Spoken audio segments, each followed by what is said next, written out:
So I bet you're wondering what that first bit at the start was about. Well, a year ago we had a gun incident here. It was a pretty big deal. This is pretty much my. I was about 6 months in living here at this point, and there was a lot more people living here. Uh, so so a year ago would have been last night, by the way. And I didn't realize this until that popped up this morning. So a year ago last night, uh, there was a gun incident. Now, this is the room it was in. It's obviously been redesigned. So, at one point, the lounge was over here, and that was all swapped around. So, um, there was a guy that was in room one, which is occupied by someone else now. Um, and they, so, there was a knock on the door. So one of the other housemates, she went and opened the door, and she saw a gun in there. There was two people there, and there was a gun in their hand. And so she fled, fled out of it, went out the back door, and was gone. Um, while the guy that was here was watching TV, but he had actually passed out. Um, so what happened was, um, from his recollection, they came up and kicked him in the head, like full on kicked him, pointing a gun at his head, saying, "Where is he? Where is he?" And they're after somebody. That was obviously in room one over there. So they went in, they kicked the door down and had a shot. The guy that was meant to be in there was long gone. And how I come into this. So I hear the gunshot. Now, from what I hear, I thought it was somebody kicking. It sounded like somebody kicking a colorbond fence. Like you know the steel, and you kick it, and that's what you heard. I thought kids were kicking the fence. And it's not a. And the funny thing about that, I look at the fence just now, and there's and at that time as well, it's a wooden fence. So, but I came out as I thought it was kids. So I'll go have a look. So I come out here. So so my room's right down there. So I came out here, and I came out to the door. The door was open, and the people, there was a car that just driven off, and there was a guy right there passed out uh, on the pole here. It's made of cement. He was out of it. I couldn't get anything out of him. So my instant thing was let's just call the cops. Um, so what we gathered, we don't know why. Obviously, there was some shady shit going on. We don't know why. And to this day, we don't know why, but he didn't stay there long. So he had come back. So we had all the police here and all the like. I called the cops and they were there within 5 minutes. Like, and I had issues before because in this house we have a lot of junkies in the house, a lot of BS that was going on. They're all gone now, thankfully. Um, and so I called the cops. They were here within 5 minutes, and there was all this scene here. The landlord was out there and everything. Because I made sure to phone him at 1:30 in the morning. It wasn't exactly a pleasant call. Um, and so he's coming back. He's all limp because they've found him and they've shot him in the foot. So that's something. Uh, we don't know why that happened, or how, what, or why.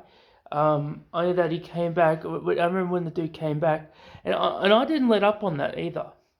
And because we're all freaked out, and it wasn't just one thing. Like he brought that into this house, and we could have got someone could have got killed, or two people almost got killed, like as a result of his bullshit. So I wasn't holding back and letting this guy walk in here thinking he can put us all in danger like that. And yeah, like I was pretty ballsy at that point too. Like there's a point I get when I don't care. Like I'm not really an angry person when you meet me, but there's a point where I don't care and you piss me off enough. You're gonna find that person. And he found that, and pushed that, and I said to the dude, "You got to get the fuck out of this house. I don't care what you got to do. I don't care if you have to go to the landlord. I don't care. You have to pay him off. Like because I'm gonna call up and complain. And if he didn't go, I was gonna be like, hey, I'm getting out of this place. Um, the place is, and people have wondered, is it still as dangerous here? It's not as bad. Like with everybody gone now, there's only like 2 people here. Um, like it's as secure as it's gonna get. It was actually a freak thing, really, because it was a planned. It was a planned attack. Otherwise, nothing ever really happens here. Besides the people in the house that would cause the drama, which a lot of them did. As I said before, there was a lot of police dramas. And a year on from now, like I've got but I didn't sleep for a long time after that. I will say the aftermath. And obviously this was during last year, so we're in between. I'm not sure if we're in lockdown yet, so we might have been in between that. And it wasn't long after. So and the other thing, because the guy that got kicked in the head, and because his girlfriend, as they're all drug addicts, so we're questioning police, and she's all fucked up on drugs, and there was another one that I call the schizo guy. Like he was new at that point, but he was in the room, and they're all getting high on ice and shit in the room while the cops were there. The cops were there. Bright people, aren't they? Junkies, man. Those other ones that hid in their room, they didn't want to deal with it, because they just like, well, fuck this. Because if they have cops there fearing they're gonna get done, like, hey, like, say something. You obviously heard something, and then they try to pass off like they didn't. But then after when they like after the fact when the cops are gone, oh yeah, we heard everything. It's a fucking assholes. Anyway.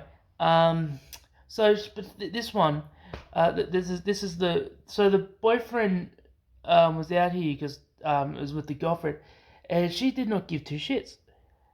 Like he could have got shot, and she wouldn't have given two shits about it. She was that fucked up, and she come out here and just to give some questions to the mister, because your boyfriend almost got killed. And she just fucked off into the thing, and I lost my shit at her. I'm like, this isn't a game. It's not fun and games. It's a fucking cops. Your boyfriend almost got shot. You stupid bitch. I don't know if that wasn't really word for word, but like essentially what I said. And people can attest to this too that were there. The people that were there and if that would talk about would know that I lost my shit at her that night.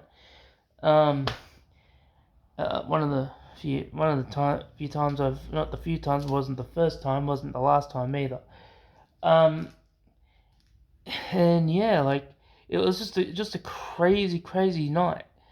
And after it, because then it all died down, because he was up all night, and as he do, so I stayed up. I got into an argument with her, and he's all agitated as it is. Held a knife up to her. So I'm just like, alright, I'm gonna take you out for a walk. We'll get you out of the house. Get away from her, because you're just gonna beat the shit out of her. And there's cops out. There was a cop there out the front until the morning, because they had to get all forensics, and that they didn't come until that next morning. I didn't end up going to sleep. I don't reckon. I reckon if I went to sleep, it was maybe about an hour, maybe less. So I got up and I had to give questioning and all that other stuff. And it wasn't a fun day. It wasn't a fun time at all. Like, hey, you're gonna get in a situation that's not fun. Yeah, and like after the aftermath, and I'll say I did have a bit of PTSD. I still do a little bit. Like I look around, make sure all the locks are done. Then if I hear a noise, I'll go check it. Like little bits and pieces. Like in this house, I hate this house. And you'll probably hear a lot of vlogs about this house.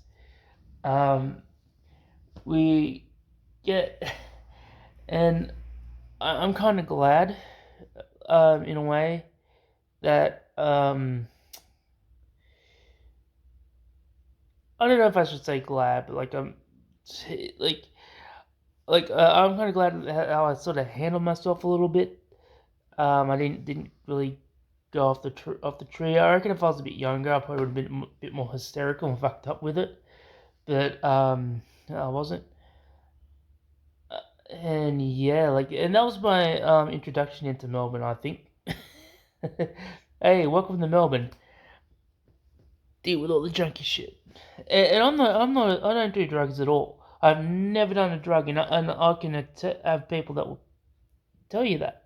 Like I'm pretty much anti-drugs, so it's um, so that's something. Like you're not gonna get me getting stoned or anything. Um, might have a few drinks once in a while, but that's like very rare, and I don't smoke either. Um, and probably one of the most craziest things ever that happened in this house, and it is not the last time I'd have issues with in this house involving police, or the landlord, or anything else with other people in this house. But anyway, that's the gun incident. This is about a year ago. I wasn't planning on doing this video today, but as I said, I kind of had to talk about it because it has been a year. And it was a pretty troubling time. And I've also talk about aftermath of it. I didn't really sleep well for a while after that. Like I'd be up all night till about maybe 4 in the morning and wake up at 11. It didn't help that we went into lockdown shortly after that. So I was stuck in the house.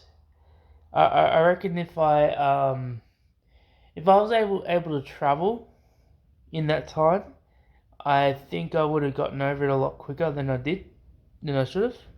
But yeah, so it was a bit of traumatic time.